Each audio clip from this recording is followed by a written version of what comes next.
tiga yang tega menghabisi 3 orang anak balitanya. Ya, 3 orang anaknya berusia 5 tahun, 3 tahun, dan 9 bulan. Ya, dimana sang ibu dalam satu mendingan mati sekarang mumpung belum punya dosa. Akhirnya 3 orang anak tersebut, yang pertama 9 bulan dibawa ke kamar, dibekap dengan bantal, dan akhirnya menikah. Warahmatullahi wabarakatuh. Innal hamdalillah nahmaduhu wa nasta'inuhu wa nastahdihi wa natubu ilaihi wa na'udzu billahi min shururi anfusina wa sayyi'ati a'malina. Man yahdihillahu fa huwal muhtadi wa man yudlil falan tajida lahu waliyyan mursyida. Asyhadu an la ilaha illallah wahdahu la syarika lah wa asyhadu anna Muhammadan abduhu wa rasuluhu la nabiyya wa la rasula ba'dah. Allahumma shalli ala Muhammadin wa ala ali Muhammad kama shallaita ala Ibrahim wa ala ali Ibrahim innaka Hamidum Majid. Asbahna ala fitratil Islam wa kalimatil ikhlas wa ala dini nabiyina Muhammadin sallallahu alaihi wasallam wa ala millati abina Ibrahim hanifan muslima wa ma kana minal musyrikin. Alhamdulillah rabbil alamin wa Muhammadin nabiyyu wa rasulullah wa ba'du. Bapak Ibu jamaah kajian pagi yang dirahmati Allah, alhamdulillah kita bersyukur pada Allah atas banyaknya nikmat yang diberikan. Semoga syukur kita membuat nikmat ini dijaga, ditambahkan, dan dilangitkan. Salawat serta salam semoga terlimpahkan kepada baginda Nabi Muhammad SAW, juga pada keluarga, kerabat, sahabat, dan para pengikutnya yang setia sampai kiamat. Mudah-mudahan kita termasuk yang mendapatkan syafaatnya di yaumul qiyamah. Jemaah rahimakumullah, berbincang tema menjadi lelaki Luqmanul Hakim. Saya mulai dari sebuah prolog singkat tentang sosok Luqmanul Hakim. Kita tidak akan mengkaji 9 ayat berisi kurang lebih 12-an perintah dan larangan yang merupakan nasihat wasiat dari seorang Luqman kepada anaknya. Saya akan mulai dari nama sosok Luqman, bahwa Luqmanul Hakim bukan orang yang terpandang, bukan orang kaya, bukan pejabat, bukan penguasa, bukan pengusaha, bukan tokoh terkenal, ya. Bukan nabi, bukan rasul, bukan kiai, bukan mujtahid, ya, atau dai kondang. Dalam riwayat beliau ini hanya seorang budak berkulit hitam, berkebangsaan Afrika. Ada yang menyebutkan Mesir, ada yang menyebutkan Sudan, ya. Tapi kenapa nama Luqmanul Hakim ini sangat harum, bahkan menjadi inspirasi dunia parenting, dunia pendidikan, menjadikan nama Luqman Al-Hakim ini sebagai ikonik, simbol daripada dunia pendidikan dan dunia komunikasi ayah dan anak. Kita lihat ada SDIT Luqmanul Hakim, Pondok Pesantren Luqmanul Hakim, SMPIT Luqmanul Hakim, atau apa yang terkait dengan dunia pendidikan dan parenting dengan ikon Luqman Al-Hakim. Saya yakin gak ada orang yang berani ngasih nama Pondok Pesantren Fir'aun misalnya, atau SDIT Abdul Haq, ya. Itu karena nama-nama itu identik dengan kejahatan, identik dengan kekerasan, identik dengan kezaliman, ya. Maka kembali kepada nama Luqman Al-Hakim ini menjadi nama yang sangat inspiratif.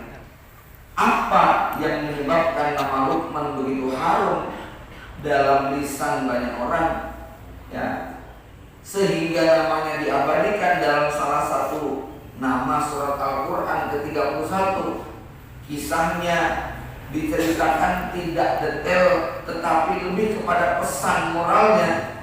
Nah, maka ayat ke-11, ayat ke-12 dalam surat Luqman memberikan sedikit gambaran, di mana pada ayat tersebut yang merupakan kalimat pembuka pertama tentang sosok Luqman, Allah menyebutkan dengan kalimat a'udzubillahi minasyaitonirrajim, wa laqad ataina Luqmanal hikmata anishkur lillah, ya. Dan sungguh kami telah memberikan kepada Luqman itu al-hikmah. Kenapa Allah tidak menyebutkan kalimat al-ilmu, tapi Allah menyebutkan kalimat al-hikmah? Apa beda antara ilmu dengan hikmah? Ya. Kalau kita rinci, ilmu identik dengan konten, tentang kognitif ataupun ya kontennya, sesuatu yang sifatnya benda. Sedangkan hikmah ini adalah kemampuan untuk meracik konten tersebut. Kalau konten kita umpamakan tepung, minyak, daging, garam, telur, dan bahan-bahan baku yang dibutuhkan untuk dimasak, maka hikmah itu adalah kemampuan untuk meraciknya, meramu bumbunya, membuatnya kemudian bisa menjadi sebuah menu yang sangat lezat, bisa dinikmati dan bermanfaat.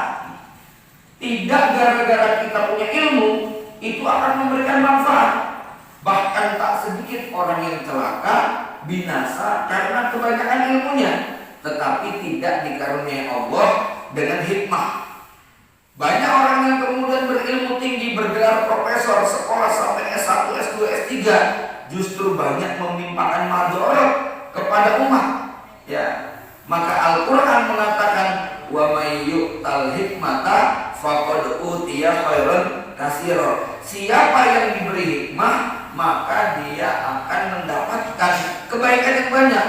Allah tidak mengatakan siapa yang diberi ilmu, tetapi Allah menyebutkan siapa yang diberi hikmah. Nah, ini perbedaan antara perbedaan mudah ya untuk memahami apa sih bedanya ilmu dengan hikmah. Ilmu lebih dekat kepada konten, hikmah itu tentang meraciknya. Bahkan bukan sekedar tentang meracik, tapi juga pengetahuan dan pengalaman tentang bagaimana menyuguhkan menu ini supaya bisa dinikmati oleh orang yang akan kita beri. Maka nanti kalimatnya wa idh qala Luqmanu li ibnihi wa huwa ya'iduhu. Ya. Ya'iduhu bukan sekedar qala, bukan sekedar memberi nasihat, bukan sekedar memberi ujangan, tetapi di situ ada kalimat ya'iduhu yang nanti akan kita sedikit urai apa makna daripada ya'iduhu. Ya. Ini lekat dengan yang namanya hikmah. Mau'idhah dekat dengan yang namanya hikmah. Kalau tadi kita katakan ilmu itu ada bahan baku, sembakonya, hikmah itu adalah kemampuan meraciknya, maka di situ butuh kehandalan, pengalaman, sekaligus juga ketepatan atau feeling orang bilang. Ya. Karena ada Pak orang-orang yang pemula menghafal resep itu bisa detail. Cara bikin bakso, daging sekian, tepung sekian, ini sekian dan sebagainya. Dia hafal resep bikin bakso, bikin soto, bikin ini, bikin itu.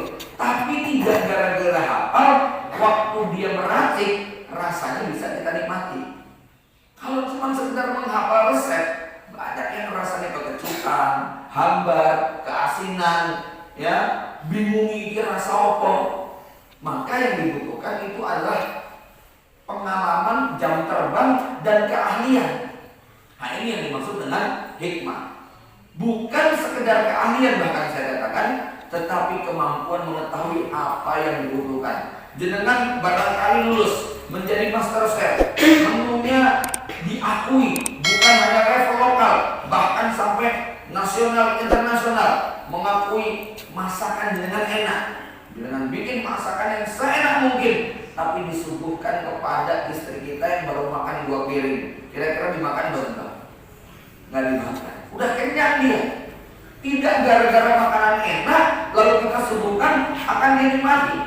Kita bikin makanan yang enak, pedesnya mantap, levelnya 12, disuguhkan kepada orang yang nggak doyan pedes, tetap saja nggak dimakan. Maka yang dimaksud hikmah bukan sekedar pintar meracik, tapi ngerti iki butuhnya kok, gitu ya. Ya, menyuguhkan minuman yang sangat lezat, tetapi wadahnya maaf pakai piskot. Kira-kira dinikmati apa? Ini pispotnya steril, baru keluar dari pabrik begitu. Tapi bentuknya pispot. Jadi kan tahu pispot untuk apa? Kan begitu tuh. Ya, walaupun itu hygiene, steril, bagus, tetap saja orang minum akan jijik karena ini bukan tempat minuman. Ya. Nah, hikmah bisa kita bayangkan betapa rumitnya untuk bisa menjadi lelaki yang penuh hikmah. Sampai di sini kita barangkali bisa mendapat jawaban kenapa nasihat kita nggak didengar. Ya, kenapa kita yang sudah punya ilmu ini kok nggak bisa dinikmati banyak orang?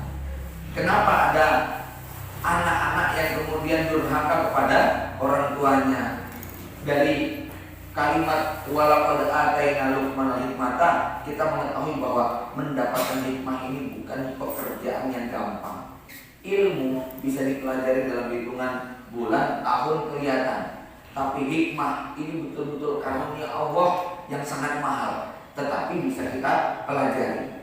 Jamaah rahimakumullah, dari kalimat ini saja kita sudah bisa membayangkan betapa dahsyatnya seorang Luqman sampai karena ilmunya itu naik kepada level hikmah, maka Allah memberikan julukan Luqman Al-Hakim. Ya, tidak ada kalimat Luqman Al-Hakim secara teks, tetapi kalimat itu menjadi pengakuan dari seluruh manusia. Kenapa disebut Al-Hakim? Karena beliau memiliki hikmah yang sangat tinggi. Bapak Ibu yang dirahmati Allah Subhanahu wa taala, maka realitas mereka yang tidak punya hikmah, banyak orang tua yang kemudian hanya bisa ngomel dan marah kepada anaknya. Banyak suami yang barangkali menasihati istri tapi adanya cuma sakit hati. Ya, Bapak Ibu tahu kenapa banyak nasihat suami kepada istrinya nggak didengar? Ngerasain nggak? Menasihati istri itu gampang atau susah? Ayo Pak, jujur Pak.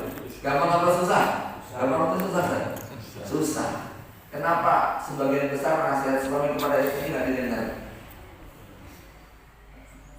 Secara psikologis, semua nasihat suami kepada istrinya pasti untuk kepentingan suaminya. Itu kenapa istri nggak dengar Pak, tapi mikir gimana cara bantahnya. Ya. Sama ibuku juga begitu. Ya, kata suaminya, nih kata Pak Ustadz, jadi istri itu yang manut, nurut, taat, qanaah, sabar, ikhlas, gak banyak protes.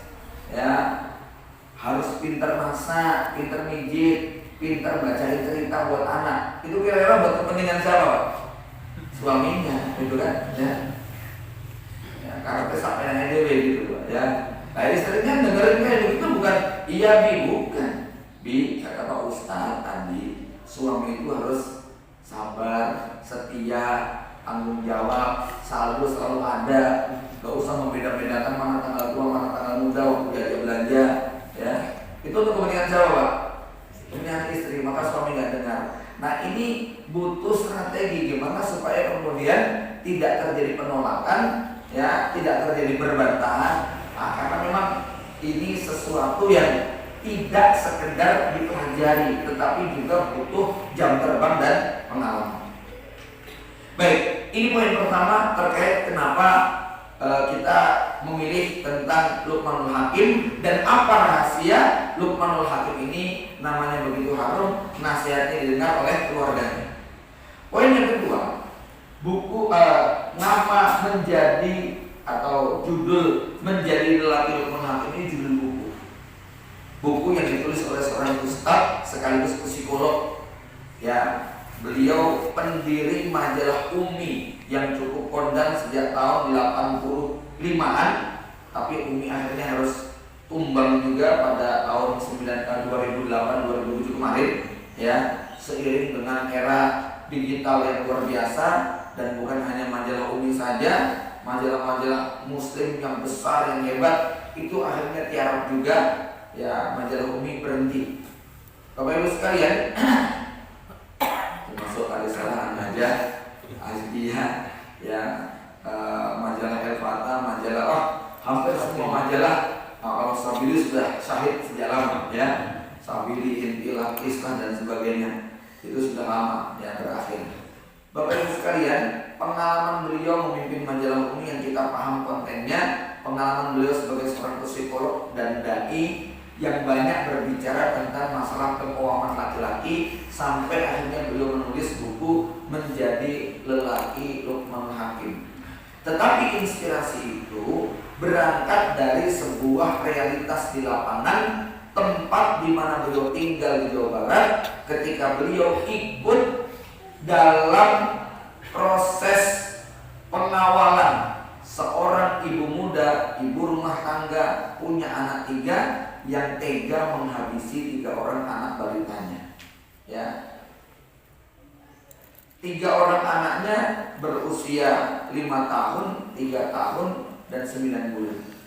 Ya, dimana sang ibu dalam satu waktu dia sudah tidak kuat lagi memikul beban pendidikan. Dia merasa gagal jadi seorang ibu. Dia merasa tak sanggup menjadi ibu yang baik yang akan mengantarkan anak-anaknya ke jalan Allah Subhanahu wa Ta'ala. Dia berpikir sederhana, daripada anakku durhaka dan masuk neraka, mendingan mati sekarang mumpung belum punya dosa. Akhirnya 3 orang anak tersebut, yang pertama 9 bulan dibawa ke kamar, dibekap dengan bantal, dan akhirnya meninggal. Yang kedua juga diperlakukan sama, umur 3 tahun, dan akhirnya meninggal. Yang pertama masih TPA, ditunggu sampai dia pulang. 4:30 mobil jemputan mengantarkan ke rumah. Anaknya kemudian datang mengucapkan salam, lalu bilang sama ibunya, Umi, aku ingin minta maaf, aku lapar. Diambilkan nasi dan lauknya. Anak itu makan sendiri tanpa disuapi. Sambil makan anak itu bilang, Umi, nanti ba'da maghrib aku diajari ngaji ya. Ya, sang ibu mengangguk, tetapi tekadnya sudah bulat bahwa anak ini harus diselesaikan malam ini juga. Saat itu sang suami sedang tidak di rumah. Singkat cerita, ba'da maghrib bukan diajari ngaji, tapi justru dieksekusi. Butuh pergulatan agak panjang karena berontak anaknya, tapi akhirnya kalah anak tersebut dengan tenaga ibunya, yang akhirnya anak itu meninggal dunia. Selesai ketiganya. Pagi ba'da subuh baru suaminya kemudian datang. Ketika suaminya datang, kemudian bertanya, kok sepi, kemana anak-anak? Pintu kamar dibuka, sang ayah menyaksikan 3 orang anak tercintanya sudah tiada.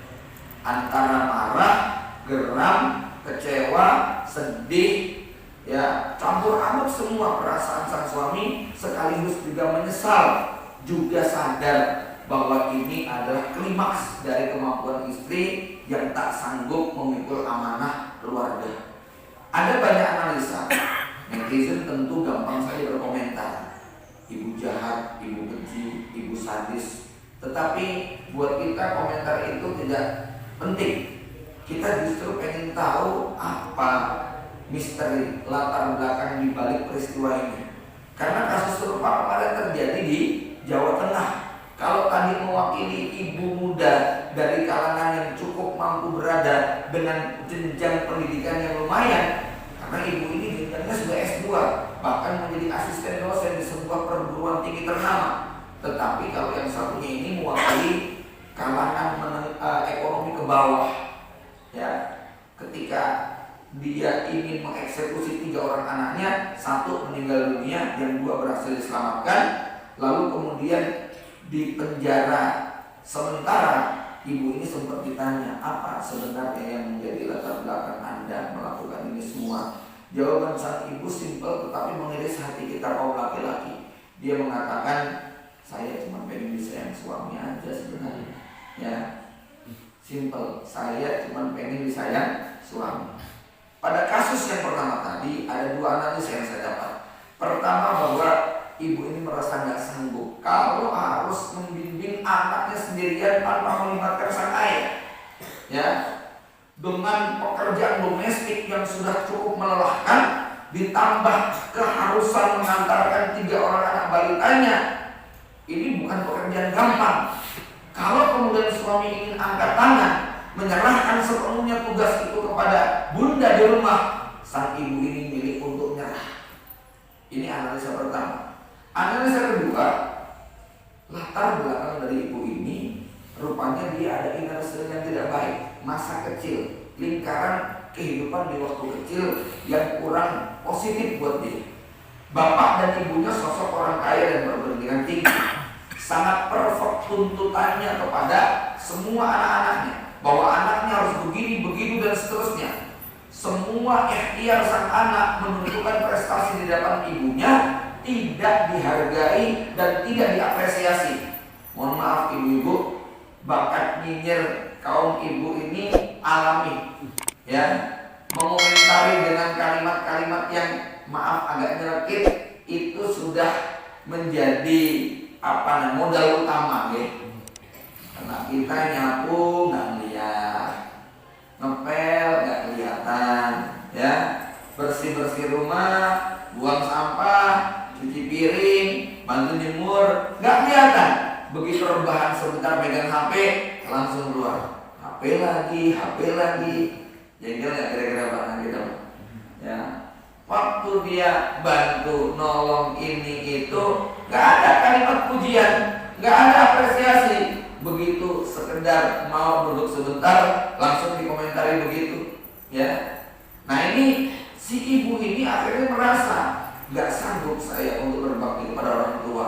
Gak mungkin saya bisa menjadi anak yang memenuhi harapan mereka. Ketika ibu ini waktu kecil ya sekolah mencoba menunjukkan prestasi, dibanding-bandingkan terus dengan kakaknya, dengan yang lainnya yang lebih tinggi prestasinya. Ketika dia mencoba untuk dapat nilai baik, masih juga dikomentari, ya kamu nilai A-nya cuma 1, temanmu yang dapat A4 itu banyak loh. Ya, selalu saja ibu ini tidak pernah mendapatkan penghargaan dari orang tuanya, sampai akhirnya tertanam mentalitas bahwa dia adalah anak yang gagal untuk berbakti. Ternyata ketika dia tumbuh dewasa menjadi orang tua, menjadi ibu bagi anaknya, menjadi istri bagi suaminya, tertanam sebuah mentalitas gak mungkin dia menjadi ibu yang sukses, gak mungkin dia menjadi orang tua yang berhasil, gak mungkin dia akan mampu mendidik anak-anaknya. Drop seperti ini, dia sadar itu kesalahan tapi tak mampu untuk melawan. Ini bahayanya inner circle, lingkaran masa kecil yang punya traumatik, sadar itu salah, tetapi dia tak berdaya untuk keluar daripada situasi dan keadaan psikologis yang semacam itu. Singkat cerita, dalam persidangan yang cukup panjang, ibu ini divonis bebas, ya, tetapi kemudian diserahkan kepada psikiater karena mengalami gangguan jiwa.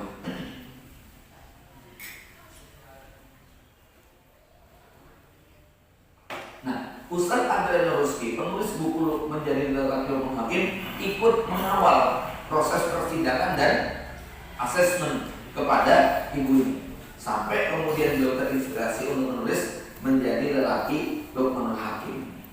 Bapak Ibu yang dirahmati Allah, jadi ini bukan promo, ya, tapi saya termasuk yang merequestkan buat para bapak kayaknya wajib menghatamkan. Terserah mau pinjem mau apa, tapi buku Menjadi Lelaki Lukmanul Hakim 2 jilid ini saya baca sudah bolak-balik terus banyak hal-hal penting, ya. Dan Menjadi Lelaki Lukmanul Hakim itu menjadi majelis ilmunya beliau.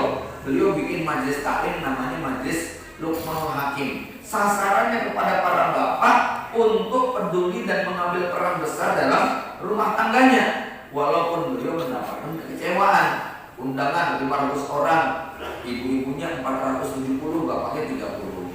Itu kan, ya. Undangan 600 orang, bapaknya 50, ibunya 550. Ya Allah, padahal ini sasarannya buat bapak-bapak. Alhamdulillah pagi ini bapak-bapaknya lebih banyak daripada ibu-ibu, gitu ya. Ya. Tapi kalau kajiannya ntar jam 9 pagi, dugaan saya banyakkan ibu-ibunya, gitu ya, daripada bapak-bapaknya. Nah, Bapak Ibu sekalian, maka kajian tentang parenting ini harus lebih banyak dikonsumsi, ya, buat kaum laki-laki. Ya. Jamaah Bapak Ibu dari Allah Subhanahu Wa Taala, adalah sebuah realitas di lapangan bahwa dunia publik itu begitu menggoda ketimbang dunia domestik. Dunia publik penuh dengan hingar-bingar, penuh dengan apresiasi dan penghargaan, penuh dengan entertainment dan hiburan, penuh dengan bonus, hadiah, dan segala ucapan-ucapan yang membuat wow. Lihat para bapak yang berjalan dengan tas, dengan dasinya, pakaiannya, sepatunya, lalu kemudian dia berbicara dengan klien, lahir deal-dealan dengan angka ratusan juta bahkan miliaran, lalu mendapatkan bonus dari perusahaan, rapat di villa, tempat-tempat yang istimewa, bonus hadiah jalan-jalan ke luar negeri, dan berbagai macam apresiasi, tepuk tangan lah, ucapan selamat lah. Itu banyak dirasakan, didapatkan oleh kaum laki-laki. Sebuah dunia yang tentu saja sangat menggoda. Dunia yang di situ tidak ada tangisan anak-anak. Dunia yang di situ tidak ada piring pecah, baju kotor, jemuran numpuk dan sebagainya. Berbeda dengan dunia domestik, dunia yang banyak dijalani oleh kaum Hawa, dunia yang berputar dari sumur, dapur, kasur. Tidak ada apresiasi dan penghargaan, tidak ada dress code yang menyenangkan. Ada nggak bapak-bapak yang setiap tahun memberikan hadiah berupa baju seragam di rumah, gitu ya? Ini kita sudah masuk tahun ke 10 pernikahan, seragamnya ganti nih ya. Ya, beda dengan di perusahaan, beda dengan di sekolah pendidikan. Di pondok pesantren pada seragam mengajar, gitu kan? Ada punya seragam menyusui, seragam gendong, seragam cuci baju, seragam masak di dapur, ya. Ada nggak kemudian kaum Hawa, ibu rumah tangga, istri kita di rumah habis masak kemudian dapat voucher belanja misalnya, ya. Nah, yang ada bahkan mungkin mereka harus merogoh koceknya karena sudah tanggal tua, tabungannya harus dibongkar karena suami sudah tidak memberi lagi. Ya. Jamaah Bapak Ibu dan Allah, ini dunia yang sangat menjenuhkan, dunia yang gampang capek, ya, jauh dari penghargaan. Suasananya di dalam rumah dengan atas nama korna fi buyutikunna, perempuan gak bisa pergi kemana-mana. Atas nama infiru khifafa wa siqala, laki-laki bebas pergi kemana saja. Dan begitu. Ini sesuatu gitu Bapak Ibu sekalian, ya. Padahal kalau kita mau merenung agak lebih dalam, Allah beri kita akal dan pikiran. Cuman berbeda antara laki-laki dengan perempuan. Otak laki-laki itu lebih besar volumenya, 20% lebih panjang, 20% lebih besar. Otak perempuan itu di angka 850 sampai 1100 gram. Otak laki-laki 1100 sampai 1350 gram. Walaupun otak perempuan itu lebih kecil, bahkan Rasulullah SAW mengatakan naqisatul akli, makhluk yang akalnya separuh, makhluk yang akalnya kurang, yang lebih dominan emosi dan perasaan ketimbang akal dan pikirannya. Tapi ternyata otak perempuan yang kecil itu Pak bekerja 8 kali lebih cepat, lebih keras daripada otak laki-laki. Semuanya dipikirkan, semuanya dihubung-hubungkan, bahkan yang gak ada hubungannya sekalipun dihubung-hubungkan. Itu kualitas otak perempuan, ya. Kalau saya umpamakan kendaraan, laki-laki itu mungkin seperti tronton Fuso 5000 cc hanya buat ngangkut 20 penumpang. Itu di jalan tol kecepatannya 100 km per jam. Perempuan itu mirip seperti Avanza 1500 cc, tapi dinaiki 50 orang gitu. Cepat ringsek nggak gara-gara. Itu kalau jarang diservis, ya, jarang dibawa ke tempat cucian mobil, ya, jarang dibawa ke salon, itu udah nggak karu-karuan bentuknya, ya. Maka perempuan itu harus banyak refreshing. Setuju ya Bu ya? Ya. Paling senang sekali kalau diajak ke pasar, ke toko, ke mall, ke pusat hiburan, wis ya. Itu jurus manjur ketika Anda konflik itu ada 6. Jangan kalau lagi marah-marah sama istri kok ngomel-ngomel kepada suami, itu jurus menghadapinya ada 5 atau 6. Jurus pertama, didengarkan, jangan dibantah. Jurus yang kedua, jangan buru-buru menasehati. Ya, belum waktunya. Jurus yang ketiga, coba dipeluk. Ya. Jurus yang keempat, bisa kita lakukan dengan cara membantu pekerjaannya. Ya.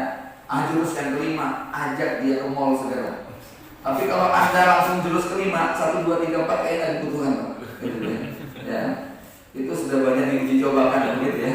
Jadi begitu, gitu ya. Kemarin di pokoknya gitu ya. Bawa ke pusat belanja, hadirkan ke toko emas, kemudian ngomong begini, dan milih sakarapmu aku sing bayar. Wah, masya Allah. Itu kalimat sakti yang meluluhkan semua emosi dia, gitu ya. Bapak Ibu yang dirahmati Allah Subhanahu wa taala, memang kita perlu menjaga kewarasan mereka, Pak. Gitu ya. Masuk rumah, melihat cucian numpuk, rumah berantakan. Untuk menjaga kewarasan bukan dengan perintah. Ya, untuk menjaga kewarasan jiwa mereka bukan dengan marah-marah, tapi menjaga kewarasan dengan segera mendekat. Tergantung nanti ya. Ada tipe-tipe yang misalnya kalau saya masuk rumah kok langsung megang sapu, megang ini, dia nggak suka. Bawa duduk sini dulu cerita. Itu ada yang jurusnya kayak begitu, ya. Maka kalau seperti itu ya suami jangan kemudian segera action atas nama membantu, tapi sebenarnya itu memojokkan dia, gitu loh, ya. Nah, sukanya digitukan. Ada yang sukanya barangkali segera berbenah dan seterusnya. Bapak Ibu, kembali kepada lelaki Luqman Hakim, buku yang terinspirasi dari cerita yang beliau tangani. Ya, singkatnya bahwa dunia laki-laki jauh lebih berwarna, dunia perempuan itu saja. Ya, maka dalam hal ini perlu hikmah, perlu kebijakan, nggak cukup hanya dengan ilmu. Sebab apa? Ingat ini, bahwa langgengnya rumah tangga kita bukan semata-mata karena ilmu yang kita punya. Ada kasus nyata, ini di depan mata saya menyaksikan, jumpa dengan orangnya. Ya, pernikahan dua orang ikhwan dan akhwat, ya, sepasang ikhwan akhwat, yang kalau dilihat dari sisi dohir, masya Allah, sama-sama ranking, sama-sama pinter. Ya, hafalannya saya tidak tahu apakah hafidnya 3 juz atau seberapa. Tapi yang jelas jenjang pendidikannya juga di atas jenjang SMA, mahan Ali lah kira-kira gitu ya. Tapi masya Allah, ketika walimahan, orang yang menyaksikan hampir komentarnya seragam, soulmate sekali, pasangan ideal, bahagia banget mereka. Apa yang terjadi? Hitungan 7 bulan atau 8 bulan, ya, rumah tangganya bubar. Kok bisa? Kulturnya berbeda. Yang satu orang luar Jawa, yang satu orang Jawa Barat. Ya. Yang satu kekeh dengan ilmunya. Perempuan harus begini, perempuan nggak boleh begitu. Sementara ini kultur budayanya berbeda. Orang Jawa Barat, orang Sunda makan cilok, jajan di pinggir jalan kan biasa, nih. Ya. Itu bagi laki-lakinya aib dan dosa besar mungkin, gitu kan. Ya. Dilarang, nggak boleh ini, nggak boleh itu. Antum tahu apa yang terjadi? Hamil 6 bulan, sang istri kabur lewat jendela. Ya, pinjam uang tetangga, beli tiket pulang ke Jawa, selesai rumah tangga. Ya, ini hikmah sangat penting, ya, Pak. Hikmah itu sangat penting. Karena Rasul sudah menyebutkan bahwa perempuan itu disebut Nabi dengan 3 kalimat. Pertama, khuliqna min dila. Mereka ini tulang rusuk yang bengkok. Menghadapi tulang rusuk bengkok bukan pekerjaan gampang. Menghadapi tulang rusuk yang bengkok butuh kesabaran ekstra.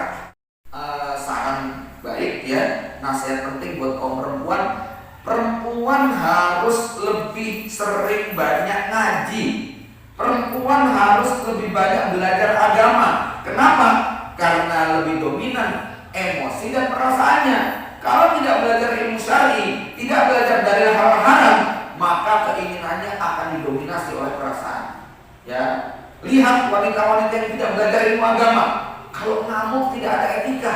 Kalau ngambek tidak sampai pada level pada keluar akhlak dan adabnya dia sebagai seorang muslimah. Berbeda kalau seorang itu tunduk dan patuh kepada dalil syar'i. Ya, Nah laki-laki taruhlah dia ilmunya sedikit tapi akalnya jalan, masih bisa mengendalikan emosi. Ini untuk laki-laki ya. Ya tentu saja belajar ilmu agama juga gitu Pak ya.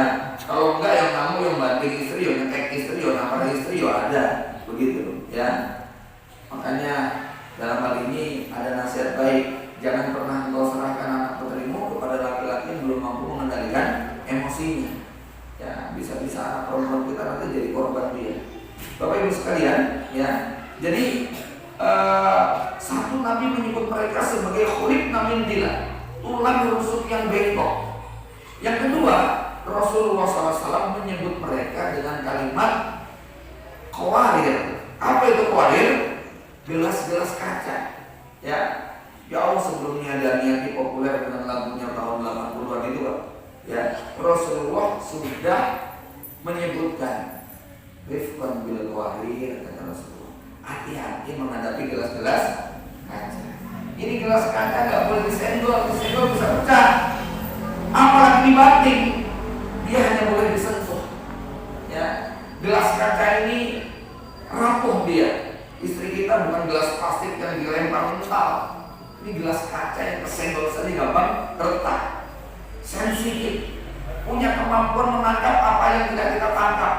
Ya, coba dengan jalan sama istri, melewati tetangga, melewati rumahnya, melihat kita tetangga sebelah, istrinya lah apa, sang ibu lagi nyuapin anaknya dengan penuh kesabaran, dibersihkan lap, dilem itu bagian bajunya, mulutnya. Terus jenengan melihat peristiwa itu komentar, Masya Allah, ibu itu sabar banget ya ngurusi anaknya. Kira-kira yang sebelah komentarnya gimana?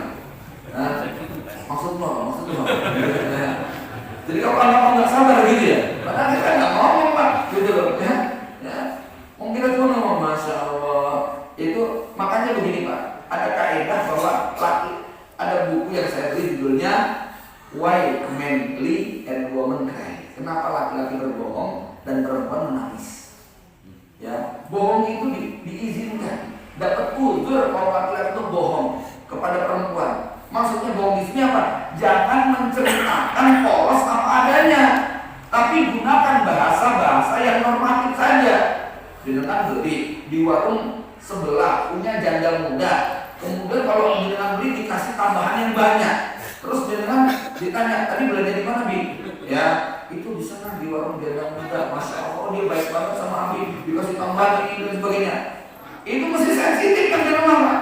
Tapi cukup ya belanja di pasar, selesai gitu. Gak usah diceritakan detail-detail. Ya, sesuatu yang bagi kita gak kepikiran, tetapi bagi mereka gak karuan gitu Pak. Ya, ini rumusibel ya Pak. Ya, jadi jangan terlalu polos apa adanya berbicara kepada perempuan.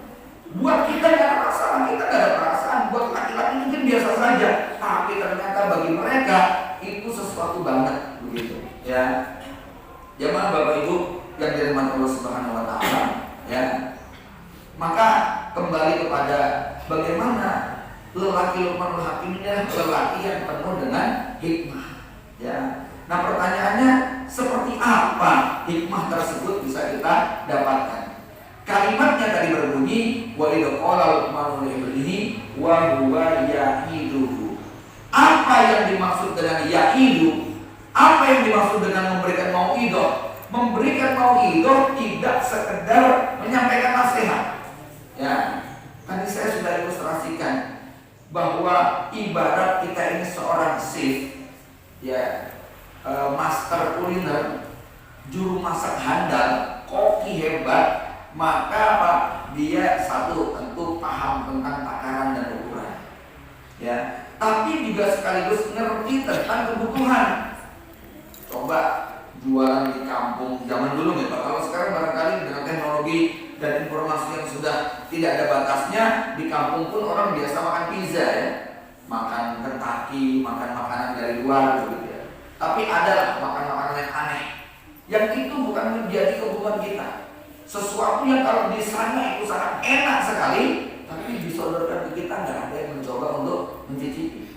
Maka tidak gara-gara nasihat itu baik, itu akan diterima oleh anak-anak tua perlu strategi, perlu mengerti bagaimana membuat anak bisa menerima. Ya, kita belajar kesabaran dari sosok Nabi Yakub alaihissalam misalnya. Kita tahu bagaimana Nabi Yakub itu dibohongi oleh anaknya selama lebih dari 20 tahun. Dimulai dari Nabi Yusuf di bawah, sudah mengatur strategi, konspirasi tingkat tinggi. Bagaimana mereka mengatur Yusuf nanti dimasukkan ke dalam sumur, serigala nanti akan dijadikan tumbal, kemudian baju Yusuf dilepas, kemudian dilumuri dengan darah, ya, kemudian sedikit dikoyak dan sebagainya. Mereka atur sedemikian rupa. Dan ketika sang ayah mendapati berita anak-anak mereka berkonspirasi membuat hoax dan dusta tadi, Nabi Yakub itu dapat wahyu dari Allah, ngerti bahwa Yusuf masih hidup. Tapi Nabi Yakub tidak pengen melukai perasaan hati anak-anaknya. Nabi Yakub menjaga sampai anak-anaknya itu nanti apa? Sadar dan memahami, orang tuanya ngerti, tetapi tidak pengen membongkar aibnya seketika. Anda tahu, ya, bagaimana Nabi Yakub hanya mengatakan fasabrun jamil, fasabrun jamil, sampai akhirnya Nabi Yakub mengatakan ini a'lamu minallah ma la ta'lamun. Ya, dan Anda bisa bayangkan setiap peristiwa apa Nabi Yakub ngerti, ini Yusuf masih hidup, ya, Yusuf masih hidup. Sampai puncak daripada Nabi Yakub memberikan warning kepada anak-anaknya, kode dan isyarat bahwa Yusuf masih hidup. Itu anaknya tetap tidak mau ngaku. Padahal 10 orang kakak Nabi Yusuf ini sudah ke Mesir, sudah jumpa dengan Yusuf sampai 2 kali. Pertama kali jumpa nggak ketahuan, maksudnya nggak tahu kalau itu Yusuf. Pada jumpa yang kedua, Yusuf kemudian membuka kedoknya. Kamu ingat, maaf altum Yusuf, apa yang kamu lakukan dari Yusuf? Baru mereka semua sontak mengatakan anta Yusuf, ana Yusuf wahada akhir. Ya, akhirnya mereka pulang kemudian membawa baju Nabi Yusuf. Berikan baju ini kepada ayahku, ya'ti basira, nanti ayah bisa melihat lagi. Baju itu dibawa pulang dari Mesir ke Palestina. Sampai di Palestina, bapaknya Nabi Yakub ini langsung berkomentar, inilah ajiburiha Yusufa laula antufanidun. Kok aku mencium bau Yusuf ya? Ya, apa kata anak-anaknya? Innaka lafi dolalikal qadim. Pak, kok pikunnya gak hilang-hilang doang aja ya. Masya Allah. Itu sampai kayak gitu Pak, durhaka anaknya. Tapi gimana Nabi Yakub? Fasabrun jamil, tetap sabar sampai puncaknya. Sampai puncaknya ketika Nabi Yakub akhirnya dibawa ke Mesir, barulah semua anak-anaknya menangis, menyesal, tobat, dan lagi-lagi Nabi Yakub mengatakan la tasriba alaikumul yaum, ya. Nabi Yusuf mengatakan la tasriba alaikumul yaum, sudah enggak ada apa namanya caci maki, semua telah aku maafkan semuanya, ya. Bahkan ada satu fragmen di mana ketika Nabi Yusuf akan menikah, lalu dia sedih, kemudian dia mengatakan saya sedih dalam pernikahan ini, orang tua saya tidak ada. Lalu kemudian istrinya mengatakan kenapa ayah dan ibu tidak dibawa ke sini saja? Kata Nabi Yusuf, kalau ayah dan ibu aku datangkan ke sini dan aku mampu melakukannya, maka terbongkarlah semua konspirasi kakak-kakakku. Ayahku akan marah besar kepada mereka semuanya, ya. Maka aku tidak ingin itu terjadi sehingga kakak-kakakku hatinya terluka semuanya. Nah, kesabaran Nabi Yakub semacam ini diganjar oleh Allah ketika Nabi Yakub akan meninggal dunia. Apa kata Quran? Am kuntum syuhada'a idh hadara Yaqub al-maut idh qala li banihi ma ta'buduna min ba'di. Maka 12 orang anaknya dengan kompak dan sepakat mengatakan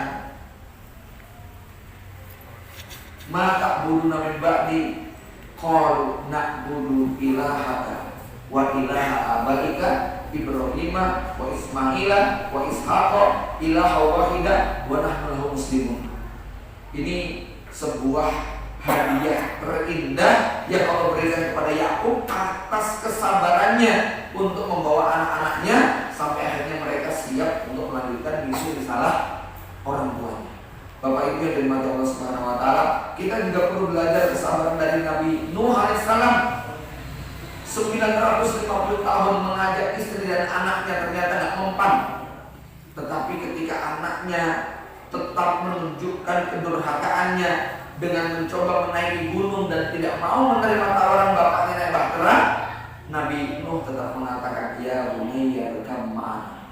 Panggilan yang sangat indah, ya bunayya, wahai ananda tercinta, anakku tersayang, irkam ma'ana wala takum ma'al kafirin. Memilih kosakata yang tepat, wala takum ma'al kafirin. Kamu jangan gabung sama orang-orang kafir ya. Padahal ini jelas kafir.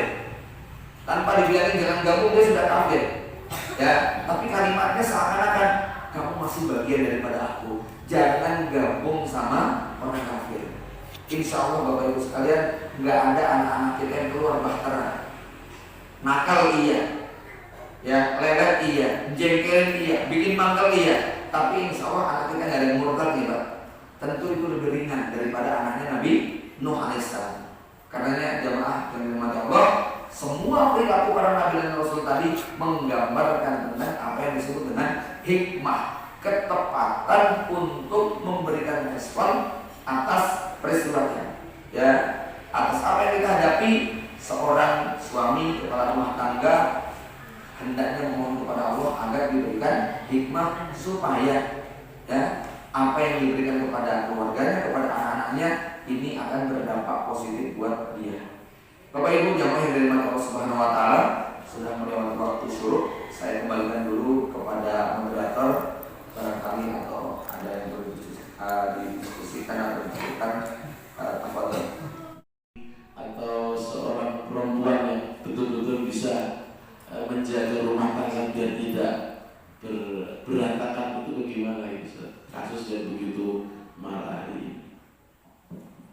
Baik, hampir di semua kota, dari seluruh perceraian 70% didominasi oleh khulu. Itu mayoritas. Jadi kalau ada 1000 orang bercerai, yang gugatan dari istri ada 700. Dari 10 orang yang bercerai, gugatan istrinya ada 7. Yang 3 atau 30% itu suami yang menjatuhkan cerai kepada istrinya. Ini angka menyingkap tentang fakta yang mengerikan. Ya. Apa fakta yang bisa kita tangkap? Betapa satu banyaknya lelaki yang dolim kepada istrinya. Yaitu sampai istrinya nggak kuat ya menghadapi kedoliman suaminya, daripada hidup menderita mendingan cerai aja. Ya. Atau istrinya tidak mendapatkan hak-haknya, punya suami kayak nggak punya suami, daripada durhaka. Ini sejumlah alasan para ikhwan, para akhwat ya yang ngaji itu lebih ideologis, lebih religius. Ustaz, kan surga itu ada pada keriduan suami. Kalau saya berumah tangga hanya dapat laknat dan murka, diomelin dan marah-marah tiap hari, lalu pintu surga saya tertutup, mendingan saya nggak usah punya suami aja. Saya bercerai begini karena saya takut dianggap sebagai istri durhaka. Kalau saya nggak punya suami kan saya nggak dosa, gitu ya. Itu alasannya. Ya. Yang ketiga, ini juga menyingkap betapa hebatnya kaum perempuan, godaan mereka. Ya, media sosial yang ada dalam genggaman tangan membuat mereka gampang membanding-bandingkan pasangannya, iri dengan kebahagiaan orang lain. Ya, desakan, dorongan sekaligus juga tontonan mereka bagaimana istri mengajukan gugatan ke pengadilan itu dicontohkan dalam media. Akhirnya membuat yang tadinya masih sanggup bersabar memilih untuk nekat melakukan perlawanan. Dan begitu Pak, ya. Suaminya sebenarnya baik, masalahnya yang dia lihat yang lebih baik, kan begitu. Akhirnya suaminya jadi kelihatan jelek. Suaminya sudah totalitas memberi nafkah, cuman yang ditonton temennya yang punya segala hal-hal mewah, kan begitu. Akhirnya dia merasa suaminya jadi buruk. Kita ini Bapak Ibu sekalian, ya, baik buruk, mahal murah, itu tentang soal cara membandingkan, bukan tentang konten, tapi tentang cara membandingkan. Nilai 6 itu cakep loh Pak, kalau dijajarin sama 3. Dia jadi jelek kalau dijajarin sama 9, kan gitu. Ya, maka ketika cara membandingkannya kita keliru, disitulah bukan syukur yang ada, tetapi kufur terhadap nikmat yang sudah Allah berikan. Maka angka-angka tadi ya menjadi hal yang perlu kita perhatikan. Yang kedua, fenomena apa ini? Saya ingin katakan bahwa dari sekian puluh atau ratus klien yang datang kepada kami, saya bisa simpulkan 90% adalah ego suami. Ya, suami sebagai kepala rumah tangga dalam banyak kasus ingin menunjukkan kediktatorannya dalam tanda kutip, egoismenya, ya, dalam menghadapi tuntutan dan permintaan pasangannya. Terutama buat pasangan muda. Saya ingin mengingatkan buat pasangan muda yang di bawah 10 tahun rumah tangga, godaan untuk mempertahankan ego masing-masing itu luar biasa di awal pernikahan. Ya, maka saya menasihatkan sekeras apapun badai yang menimpa, sekencang apapun angin yang bertiup menerpa bahtera rumah tangga kita, ya, setinggi apapun gelombang yang menggulung, jangan pernah loncat dari kapal. Ini nasihat saya, jangan pernah loncat dari kapal. Bismillah, badai akan segera berlalu kalau kita sabar. Buat orang tua, izinkan anak-anaknya yang punya konflik dengan pasangannya, biarkan mereka menyelesaikan sendiri. Jangan campur tangan. Ini buat orang tua yang punya menantu baru menikah 2 tahun, 3 tahun, 4 tahun. Jangan campur tangan. Biarkan mereka menyelesaikan. Karena tidak sedikit masalahnya simpel, sederhana, bisa hilang dalam waktu singkat, ya. Karena memang tidak ada manusia yang emosinya itu stabil, marah terus 24 jam, senang terus, tidak ada, Pak. Emosi kita itu roller coaster, naik turun, apalagi perempuan, ya. Maka biarkan mereka menyelesaikan masalahnya. Nah, ketika mereka selesai, tapi kita ikut masuk di dalamnya, ini yang kemudian bikin tidak rampung, begitu, ya. Nah, tapi di sisi lain kita juga buat bapak-bapak, kaum laki-laki, ada mentalitas yang harus kita tanamkan. Laki-laki itu seperti pilar, seperti tiang. Ya, Anda bisa lihat yang namanya tiang, pilar ini mesti ada pilarnya, nggak mungkin nggak ada pilarnya. Ya, pilar itu tembok tempelnya sama tiang, balet nangkringnya sama tiang, atap tumpuannya kepada tiang. Masang keramik dulu nggak bisa dilepaskan daripada nempel tiang. Pintu, jendela, semuanya nyambung kepada tiang. Artinya apa? Jadi laki-laki kudu tegar, menopang semua urusan dalam rumah tangganya. Tugas dia adalah sebagai kepala rumah tangga, mirip seperti direktur di sebuah perusahaan, bahwa dia boleh mendelegasikan sejumlah tugas dan tanggung jawab, tapi dia tidak boleh mendelegasikan sejumlah tugas dan kewajiban, tapi dia tidak boleh mendelegasikan tanggung jawab. Tanggung jawab tetap pada laki-laki. Jadi nggak boleh laki-laki kok aku sih begini, aku semuanya. Dia namanya juga pilar, gitu ya. Semuanya nangkring pada pilar tadi. Ya, jadi ini satu hal yang mentalitas harus dimiliki. Bapak-bapak sering-sering lihat pilar di mall, di masjid besar, bangunan megah. Bayangkan, ya, ini tembok dijebol masih disebut masjid, Pak. Pintu dilepas masih bisa disebut masjid. Tapi kalau tiangnya dicabut semuanya, ini runtuhan namanya, ya, bukan lagi disebut bangunan. Inilah kira-kira perannya seorang laki-laki. Maka Allah takdirkan mereka akalnya lebih panjang, pikirannya lebih luas, supaya mengambil peran sebagai pimpinan. Allah. Di Arafah itu ada konsultan keluarga. Jadi yang datang itu rata-rata dari kalangan ikhwan sendiri atau umum saja. Kemudian permasalahannya apa saja, beda tingkat permasalahan antara ikhwan yang biasa mengaji, yang biasa ya datang ke majelis ilmu, atau yang betul-betul awam yang baru menikah kemudian tidak punya bekal ilmu. Semuanya ada, ya. Terbaru baru 3 hari yang lalu, di hari yang sama ada 2 klien. Yang satu baru menikah 4 tahun, yang satu 3 klien, ya. Yang satu menikah 4 tahun, yang satu menikah 2 tahun. Dan itu dulunya belum ngaji, setelah nikah ngaji. Karena nikahnya dengan dan nikahnya dengan ikhwan yang juga ngaji ke kita. Tapi yang satu nampaknya nggak bisa diselesaikan, harus berakhir. Yang satu saya coba untuk pertahankan, tetapi intervensi mertuanya ini sangat dominan. Ya, tapi ada yang unik. Yang satunya ini sudah menikah 35 tahun, Pak. Bayangkan loh ya. Umurnya kira-kira berapa sih? Yang perempuan sudah 58, yang suami laki-laki umurnya sudah 68. Itu ya, yang perempuan masih pengen minta cerai. Coba ya. Sampai kemudian suaminya sungkem-sungkem minta maaf, berikan aku kesempatan. Saya haru ya, dan ujung ceritanya ya saya ingin menasihatkan kepada ibunya, apa sampai ibu kali lagi di usia yang sesenja ini. Ya intinya perhatian dan tanggung jawab suami. Remeh-remeh sekali ya. Ya, tetapi bagi perempuan itu sangat membekas, begitu kan ya.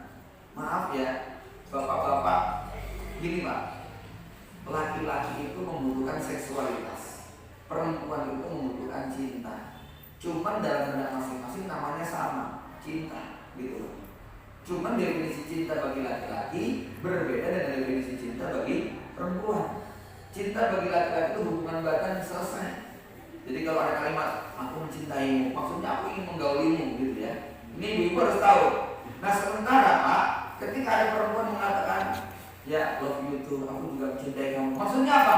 Aku pengen kamu menghargai aku, ya, menyayangi aku, melindungi aku, membersami aku, setia bersama aku, tanggung jawab, memenuhi harapanku, menjaga diriku, kemudian memenuhi mimpi-mimpiku, tidak menyakiti hatiku, tidak mengkhianati aku, tidak mengecewakan aku. Itu definisi cinta yang perempuan.